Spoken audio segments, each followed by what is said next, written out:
3 seconds, that was all it took for my marriage to fall apart after I pressed play on that recording. Apparently, revealing your husband's secret second family during breakfast is the fastest way to silence a room full of judgmental in-laws. I never planned to turn into an amateur detective at 36. But when your husband of 12 years claims he forgot his wallet in a restaurant where you just watched him pay in cash, even Florence Nightingale would start asking questions. Let me go back a little. I'm Clara Whitmore, night shift nurse at Riverside General, collector of ceramic frogs, and as it turns out, the world's most unsuspecting wife. Last Thursday's dinner at Hazel's Diner was supposed to be our monthly reconnection night. That sad ritual where couples pretend there's still something worth talking about. The waitress, Nora, was far too attentive to Graham all evening, resting her hand on his shoulder while pouring his coffee, laughing too hard at his weak jokes about hospital policies.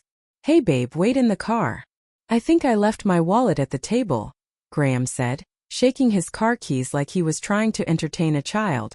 But I'd seen him pay with cash and slide his wallet into his jacket pocket, not his jeans. "Sure thing, honey," I answered with the practiced smile of someone who's spent 12 years ignoring her gut. As his neat silhouette moved toward the glowing diner sign, I made a decision that would have made my mother clutch her pearls. I followed him. Not right away. I waited a full 60 seconds, watching through the glass as he walked back inside with that self-assured stride. Then I took out my phone, opened the voice recorder, pressed record, and slipped it into my coat pocket. "Just forgot my sweater," I told the teenage host, who didn't even lift his eyes from his phone. Hazel's looked like every small-town diner.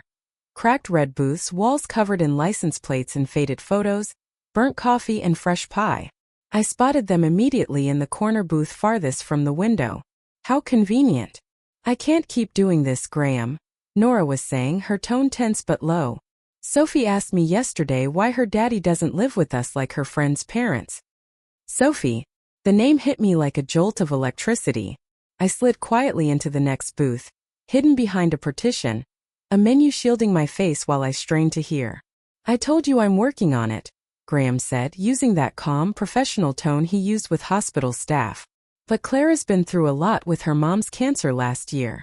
I can't just tell her now." How thoughtful. Using my mother's illness as a reason to delay his confession. "It's been 5 years, Graham. 5 years of me raising our daughter while you keep your picture-perfect life across town.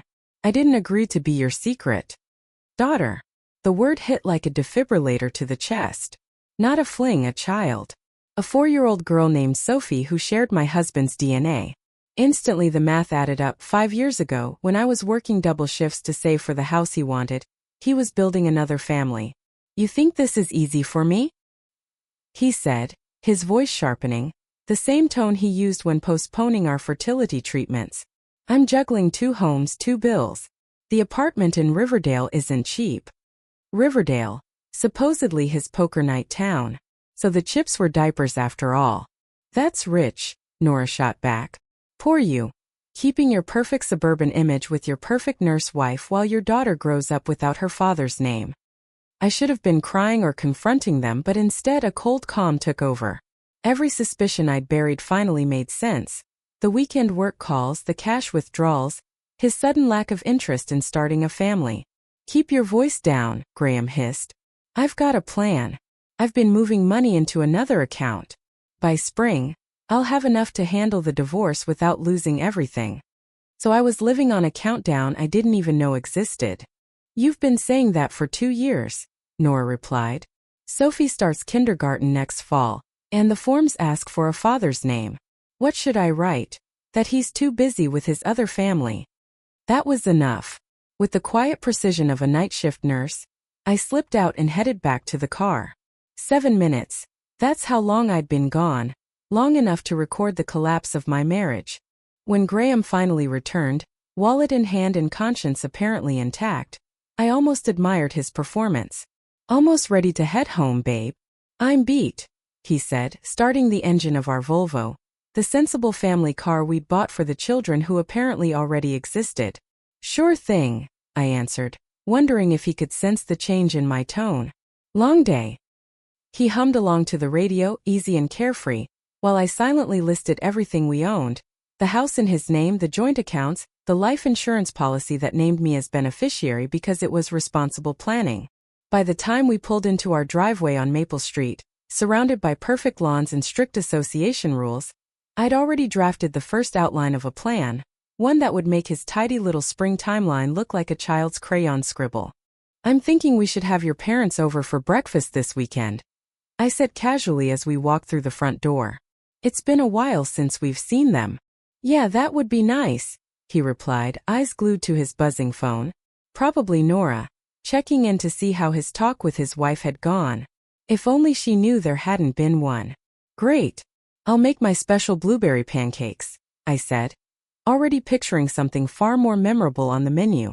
I had a feeling it would be a breakfast they'd never forget. As Graham kissed my forehead with that same rehearsed tenderness he'd perfected over the years, I smiled back. Not the brittle smile of a broken woman, but the knowing grin of someone newly awakened. After all, night shift nurses like me understand better than anyone that the darkest hour always comes before dawn. When people say marriage is about compromise, they usually mean deciding whose family hosts Thanksgiving, not discovering your husband has been playing suburban dad bingo with 2 full cards across town. After my little mission at Hazel's Diner, I slept soundly.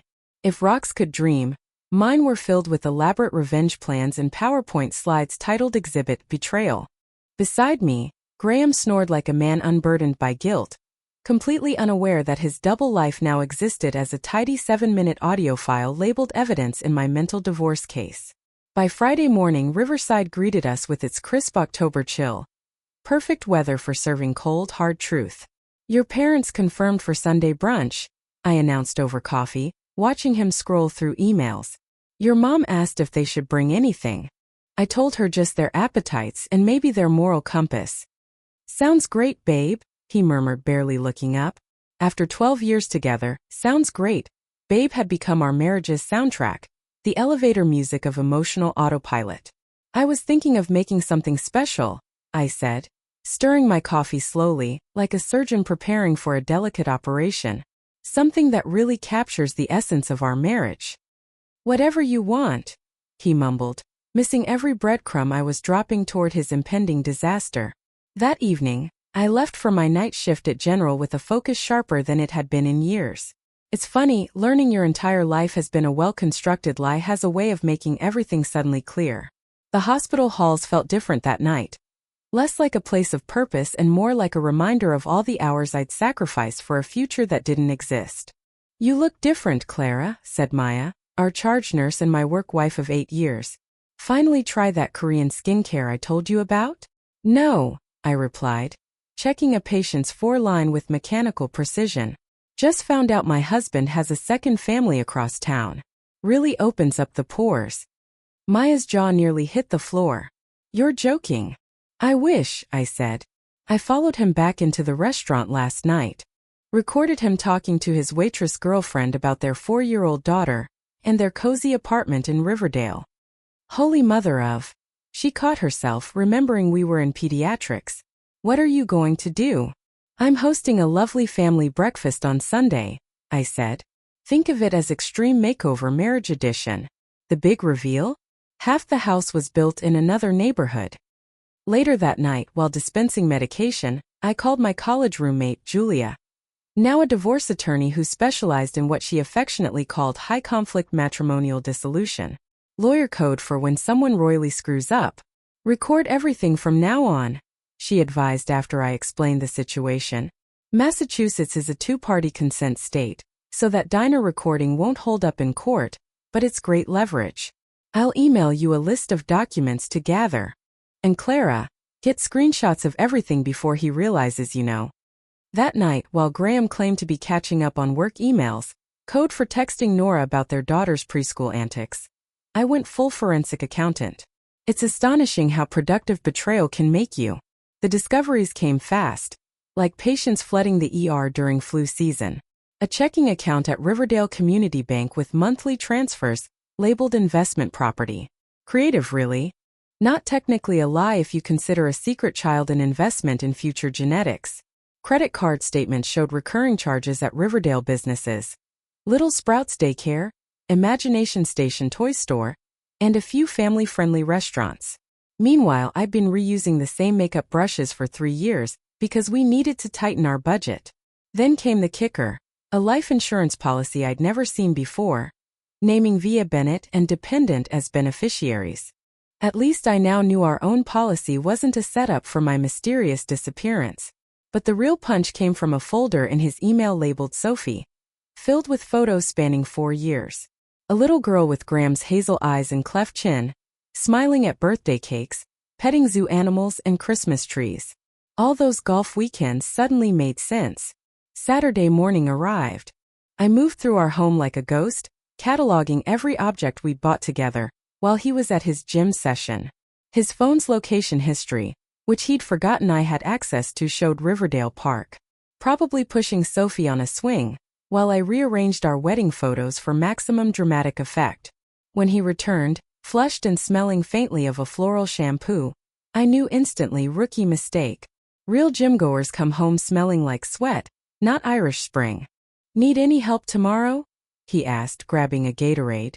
No thanks, I said with a sweet, steady smile that should have warned him to run. I've got everything under control. That afternoon I stopped by Hazel's diner alone. I requested Nora's section.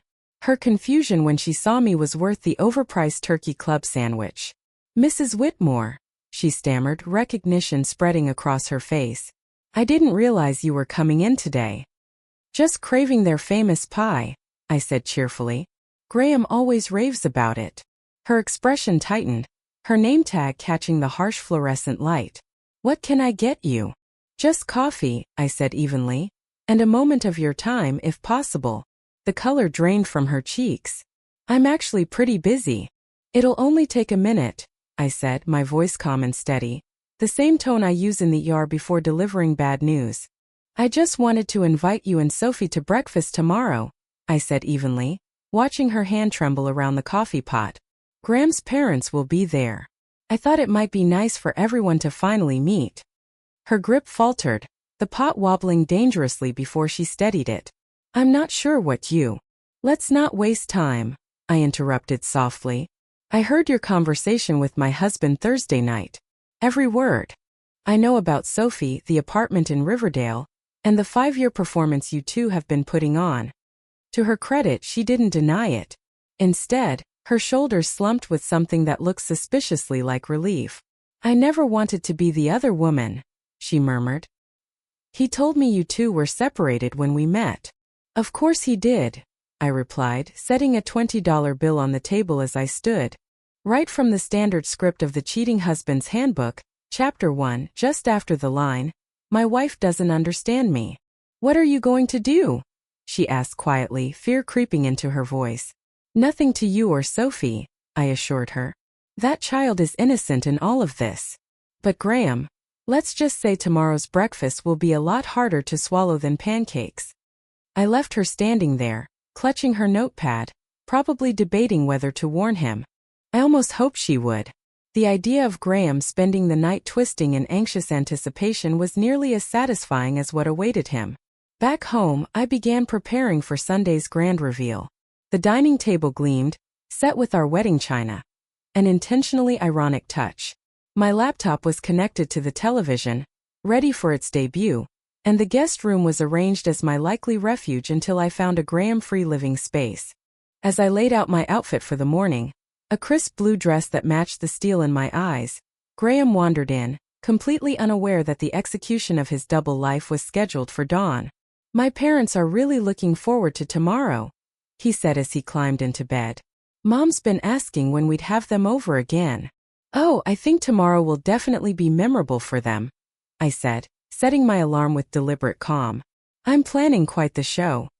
He yawned, eyeing me curiously. You've been acting weird all day. Everything okay? I smiled in the dim light, savoring the irony of sharing one last night beside a man I now realized I'd never truly known. Everything's perfect, I lied smoothly. I just can't wait for tomorrow. Some things have been in the dark for far too long. Sunday morning arrived wrapped in flawless autumn sunlight, the kind of golden glow Massachusetts uses in brochures to lure leaf peepers. Mother Nature, it seemed, had a flair for theatrical irony, staging my personal implosion beneath the prettiest sky of the season. I woke before Graham, slipping out of bed at 6 a.m. to begin what would be my final performance as the picture-perfect wife. The irony wasn't lost on me. I'd spent 12 years playing by the rules in a marriage where my opponent had rewritten them entirely. By 9, the house smelled like something out of a Norman Rockwell painting. Blueberry pancakes, crisp bacon, and coffee strong enough to brace for impact. My hands moved with steady, clinical precision as I arranged a vase of fresh chrysanthemums on the table, flowers symbolizing truth and honesty. The meaning, of course, would be lost on everyone but me. "Something smells amazing," Graham said, wandering into the kitchen wearing his Harvard Business School t-shirt, his favorite subtle reminder to his parents of their financial investment. "Need any help?" "Everything's under control," I said evenly, checking my phone. "Just waiting for our guests of honor." His phone buzzed then, lighting up the counter. He glanced at it, frowned, and muttered something before stepping into the hallway. No doubt Nora was frantically warning him about my little diner visit. "Too late, sweetheart." The wheels of justice were already turning down our freshly swept driveway. Henry and Elaine Whitmore arrived at exactly 10 o'clock, punctual as ever. Elaine carried her infamous bundt cake, the same one she brought to every gathering for 30 years despite everyone's polite insistence that her presence alone was enough. "Darling," Elaine exclaimed, leaning in to air-kiss both cheeks, her Chanel No. 5 cloud following close behind. "The house looks lovely, though I do think your living room curtains could use a good steaming." 12 years of passive-aggressive remarks, and she still managed to find new angles. "So good to see you, Elaine," I replied sweetly, an unbothered calm spreading through me. Funny how her barbs no longer stung when I was minutes away from burning her son's reputation to the ground. "Henry, you look well." Henry, forever polite and mildly bewildered, handed me a bottle of mid-range champagne. "For mimosas," he said unnecessarily. "Perfect timing," I smiled. "We definitely have something to celebrate today." Graham gave me a questioning look as he greeted his parents, but I was already gliding toward the kitchen, not to check breakfast, but to confirm my laptop connection to the TV. My presentation was ready to go. I'd spent Friday night perfecting it, using the same software I use for hospital and service training. Professionalism had its advantages. "Shall we all sit?" I called, carrying in a plate stacked high with golden pancakes. "I've prepared something special." The Whitmore family gathered around our cherrywood table, the one Graham had insisted on purchasing because, as he'd once lectured me, presentation matters, Clara. Fitting, really, considering what they were about to witness. "Before we eat," I began, standing at the head of the table instead of my usual seat at Graham's right, "I wanted to share some exciting news." Elaine's face lit up immediately, eyes darting toward my stomach. "Oh, are we finally getting a grandchild?" I smiled tightly. In a manner of speaking. Graham froze, his fork suspended midair. The panic in his eyes told me Nora's warning had reached him, but not in time to save him. "Actually, Elaine," I continued pleasantly, pressing the remote hidden in my hand, "you already have a grandchild." The TV behind me flickered to life. "Her name is Sophie," I said calmly. "She's 4 years old and lives in Riverdale with her mother, Nora." The first slide appeared. A photograph of Sophie at her 4th birthday party, pink frosting spelling out Daddy's big girl on the cake. Graham's arm was wrapped lovingly around her tiny shoulders. I'd found it buried deep in his email archives, waiting for its debut in front of the perfect audience. The silence that followed was so absolute it felt physical, as though the air itself had thickened. You could practically hear the collective blood pressure of the Whitmore family rising in the room. "What is this supposed to be?" Henry finally demanded, his gaze snapping toward his son. Graham had turned a shade of gray usually seen only on patients seconds before an emergency intubation. "Clara, I can explain," he began, adopting that same calm, practiced tone he probably used on Nora whenever she questioned why his divorce hadn't finalized yet. "Oh, I'm sure you can," I cut in smoothly. "You've had 5 years to rehearse your excuses. But before we listen to your latest version, let's make sure everyone here has the same information." I pressed the clicker. The next slide appeared. A scan of the Riverdale apartment lease, complete with both Graham's and Nora's signatures. "This is insane," he sputtered, shoving his chair back. "You went through my private emails?" "How interesting," I said lightly. That's your first concern. Not the fact that you've been supporting an entire second family across town, while I've been working overnight shifts to help pay for the house you insisted we buy. Elaine made a faint, wheezing sound, something between a gasp and a whimper. Graham James Whitmore, what have you done? Click. Another slide. This time bank statements filled the screen. Regular transfers to Nora's account, daycare payments, and purchases from children's stores. Oh, it gets better, I said, reaching for my phone. I think everyone should hear this little conversation I happened to record at Hazel's Diner on Thursday night. I hit play. Graham's voice filled the dining room like a ghost come to life. I've been moving money into a separate account. By spring, I'll have enough saved to handle the divorce without losing everything. Henry's face turned a mottled shade of purple. You were planning to divorce Clara after everything she's done for you? After she put you through business school? After she cared for your mother after her surgery? Elaine sat frozen, her manicured hands gripping the table edge as if she might fall. It's not what it sounds like, Graham protested weakly. The kind of useless denial that always comes too late. Really? I asked, my voice steady, almost clinical.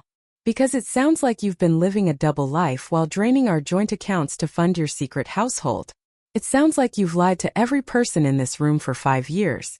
In fact, it sounds exactly like what it is. A betrayal so thorough it's almost impressive. I clicked again. The final slide appeared. A neat spreadsheet comparing our household expenses with the estimated cost of maintaining his Riverdale life. For those who like numbers, I said, slipping easily into my professional presentation voice, Graham has spent approximately $289,000 over the past 5 years on his second family. That's money that could have gone toward the fertility treatments he insisted we couldn't afford. Elaine finally spoke, her voice trembling. You told us Clara didn't want children yet. The hits just kept coming. I almost pitied him as his lies collapsed in real time. One flimsy card after another. I'd like to clarify something, I said, looking directly at his parents. I've never once been against having children. I simply didn't realize my husband had already gone ahead and started a family, just not with me. This is ridiculous, Graham snapped, his voice rising with desperation. You're twisting everything. Am I? I countered. Then perhaps you'd like to explain why you told Nora you've been juggling 2 households? Or why your daughter, yes your daughter, asked why her daddy doesn't live with her like her friends' parents do. That shut him up faster than any sedative. Henry turned toward his son with the weary disappointment that seemed hereditary in the Whitmore bloodline. Is this true? Graham sagged back into his chair, his fight gone. It's complicated, he muttered. Actually, it's remarkably simple, I said, retrieving a manila envelope from the side table. These are divorce papers already filed with my attorney. You'll be formally served tomorrow. But I thought you might appreciate an early look. I'm requesting the house. You already have another residence, after all. Elaine began to quietly sob into her napkin. The same routine she performed when Graham's brother chose public defense over corporate law. You've been busy, Graham said bitterly, staring at the envelope. Night shifts offer plenty of time for strategic thinking, I replied. And nothing boosts productivity quite like betrayal. He rubbed his temples, defeated. What do you want? I smiled. Not the polite, accommodating smile of Clara Whitmore, dutiful wife, but the sharp, self-assured smile of a woman who finally understood her worth. I want what everyone deserves, Graham. Honesty, respect, and an equitable division of assets. Oh, and I think it's time your parents officially met their granddaughter, don't you? As if on cue, the doorbell rang. All 3 heads swiveled toward the entryway in perfect unison. That'll be Julia, my attorney, I said, setting down my coffee cup. I thought she might join us for the financial portion of today's discussion. I hope no one minds. I made extra pancakes. Julia Cross, yes, that was her real name, entered the dining room like she owned the place. Her charcoal pantsuit, red-soled heels, and calm confidence radiated the energy of a woman who dismantled marriages for breakfast and still had time for yoga. Sorry I'm late, she said brightly, placing her leather portfolio on the table. Traffic on Main was terrible. Someone should really tell the Methodist Church that 10 a.m. services cause complete gridlock. I introduced her to the stunned family, savoring the surreal moment of my college roommate shaking hands with my soon-to-be ex-in-laws while Graham looked like a man watching his own execution.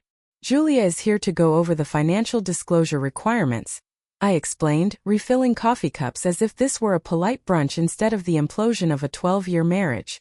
Given Graham's creative accounting habits, I thought it best we document everything clearly.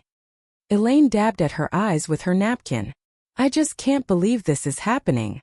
Imagine how I felt, I said evenly, sliding the untouched pancakes aside so Julia could spread out the documents. At least you're finding out in the comfort of your son's home. I discovered it crouched behind a wall of license plates at Hazel's diner. Henry, who looked far more appalled by the financial misconduct than the moral one, cleared his throat awkwardly. Perhaps we should give Graham and Clara some privacy to discuss. Actually, Henry, I interrupted gently, I'd prefer if you and Elaine stayed. As co-funders of Graham's education and career, you're technically stakeholders in this disaster.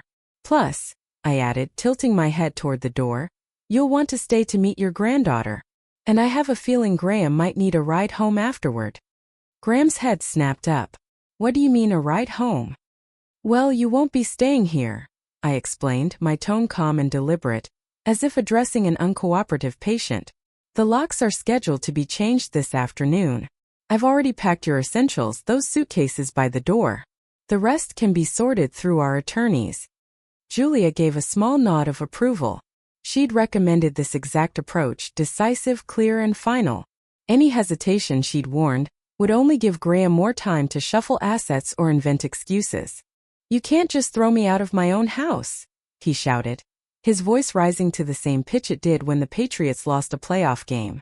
Actually, I said evenly, while I can't legally remove you today, Julia has already prepared a formal request for exclusive use of the marital home until the divorce is finalized. Given the circumstances and the evidence of financial misconduct, she's confident the judge will grant it immediately. I slid a document across the table toward him. This is the notice of intent to file for exclusive occupancy. Judge Franklin agreed to hear the emergency petition Monday morning. For a long moment Graham didn't speak. I'd never seen him this quiet before. It was almost refreshing. You're really going through with this, he finally stammered. Did you think I wouldn't? I asked. Did you think I'd just keep smiling, pretending everything was fine while you played family man across town? Henry's eyebrows lifted sharply. Graham, what were you thinking? He wasn't using his brain, that's certain, I muttered, earning a barely contained laugh from Julia. The doorbell rang again, and Graham visibly flinched. Who now? He snapped. The entire Riverside Gazette? Relax, I said, checking my phone.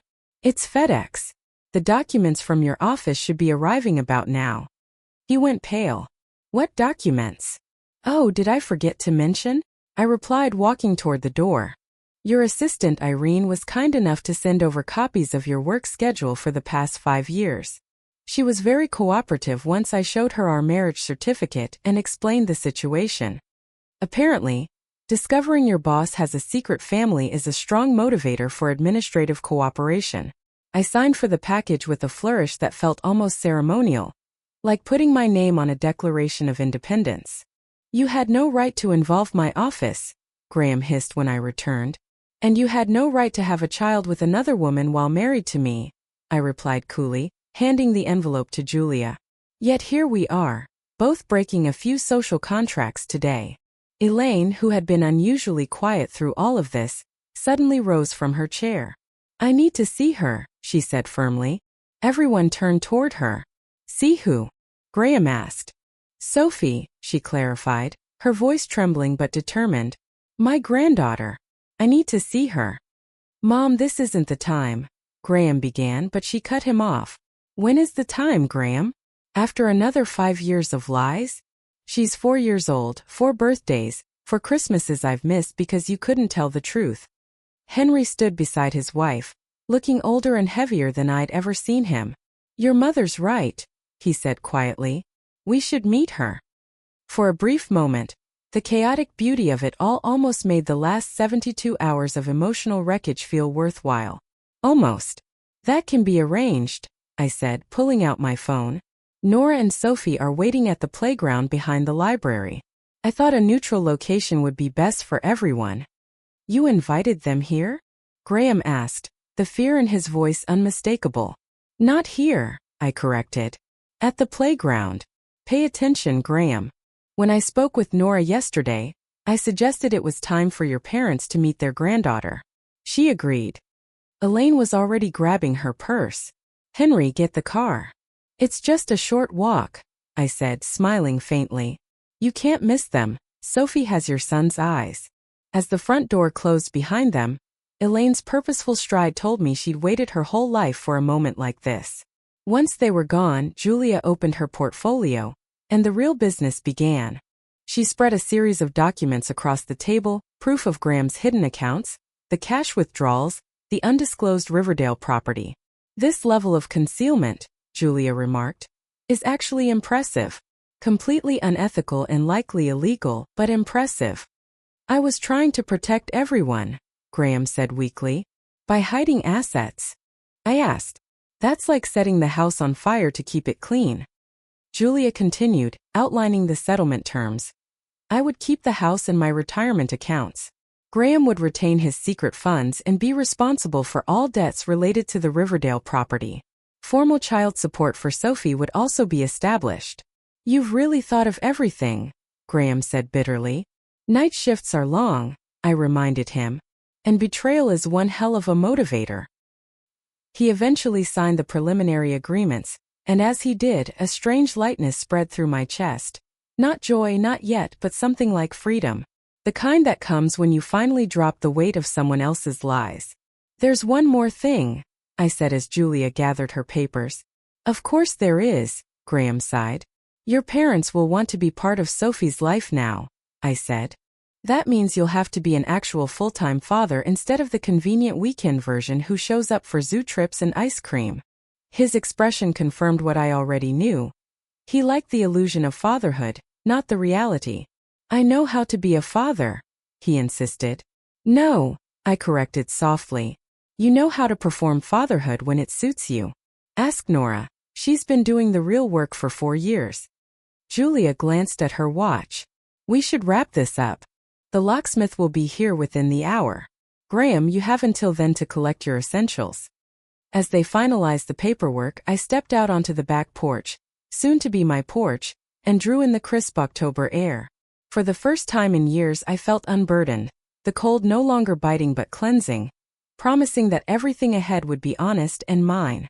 From the porch, I could just make out the playground where Elaine and Henry were probably meeting their granddaughter for the very first time. Another family quietly reshaped by Graham's choices. When I stepped back inside, he was standing by the suitcases I'd packed, looking strangely small in the house he'd once insisted we buy together. You know you won't get away with this, he said, his voice carrying that familiar edge of control. People will take my side once they hear my version. I laughed. A real unfiltered laugh that felt strange after days of deliberate composure.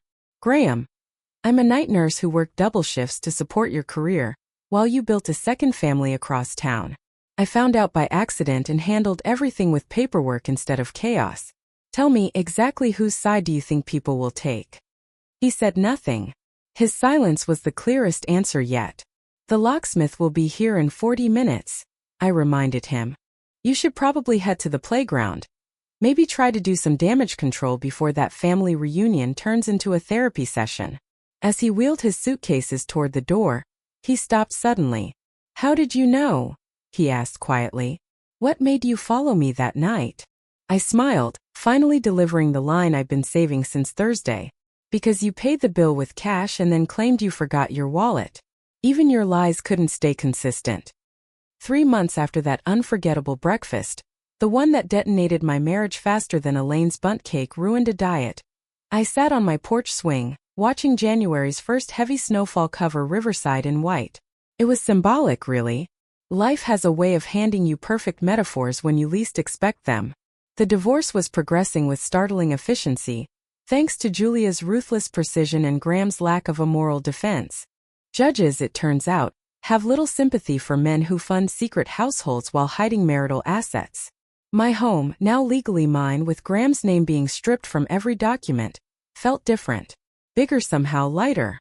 The air didn't feel weighed down anymore. I'd redecorated too, replacing the dull beige walls he'd insisted on.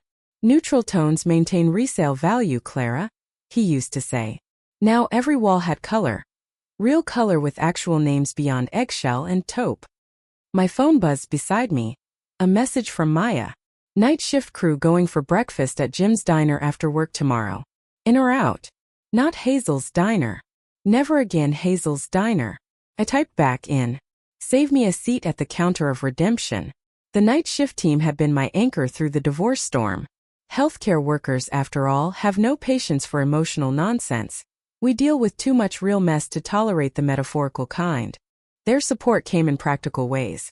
Covering shifts during court hearings, dropping off casseroles that didn't come with questions, and collectively boycotting Hazel's diner on principle. Even the neighborhood seemed to take a quiet stand.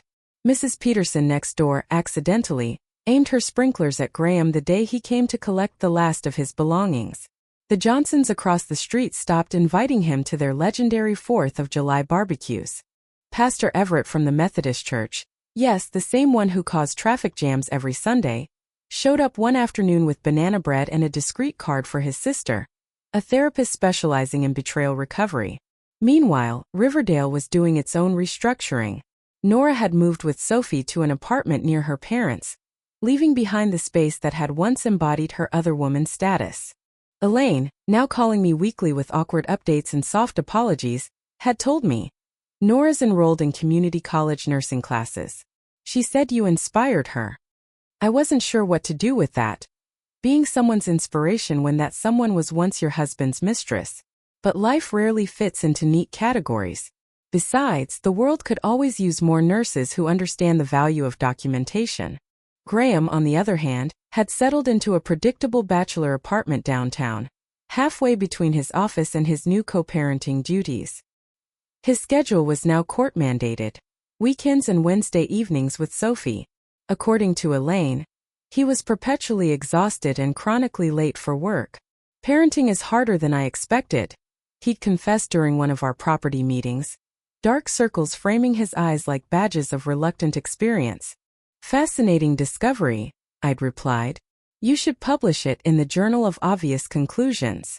Henry and Elaine had thrown themselves into grandparenthood, as though they could make up for lost time. Elaine had even taken up knitting badly, producing lopsided sweaters that Sophie apparently wore with pride. The strangest development, though, was my own transformation. Somewhere between hitting record at Hazel's diner and watching Graham roll his suitcases out the door, I had found a version of myself I didn't know existed. One with a spine of steel and a voice that didn't shake. This Clara no longer apologized when someone else bumped into her in the grocery store. She no longer took extra shifts out of guilt or habit. She chose her paint colors without asking for consensus. My mother would have been proud. She always said I bent too easily, mistaking compliance for kindness. Standing up for yourself isn't selfish, Clara, she told me during our last conversation before cancer took her. It's survival. It took betrayal and divorce, but I had finally learned what she meant. The snow kept falling, quiet and endless, as I sipped tea from a mug that read plot twist. A Christmas gift from Maya. People often asked if I regretted not seeing the signs sooner, or if I wished I'd handled things differently. The truth was more complicated than the revenge narrative I'd built to stay sane. Would I have wanted to discover Graham's betrayal earlier? Of course. Would I have chosen another path had I known the outcome? Maybe. But regret is a luxury reserved for those with time machines, and Riverside General Supply Closet didn't stock those. Instead, I chose to see the end of my marriage as a crash course in self-reliance. Graham's deceit had been a brutal teacher, but an effective one. I'd learned that I could survive the unthinkable, that I could dismantle a life built on lies and construct something sturdier from the rubble. Next week, I'd be starting day shifts in the pediatric wing. A change I'd requested after realizing night shifts had made it easy for Graham's double life to flourish, and had wrecked my sleep in the process. My first weekend off, I'd be in Boston attending a forensic nursing conference, something I'd always wanted, but never pursued because Graham thought it was too grim. As dusk deepened over the snowy street, my phone buzzed again. A new message from an unfamiliar number. Is this Clara Whitmore? This is Sophie's mom, Nora. Elaine gave me your number. I know this is awkward, but I have a question about nursing school if you have a moment. I stared at the text for a long beat, then typed back. This is Clara. I have several minutes. Ask away. Life after betrayal isn't a straight path toward healing.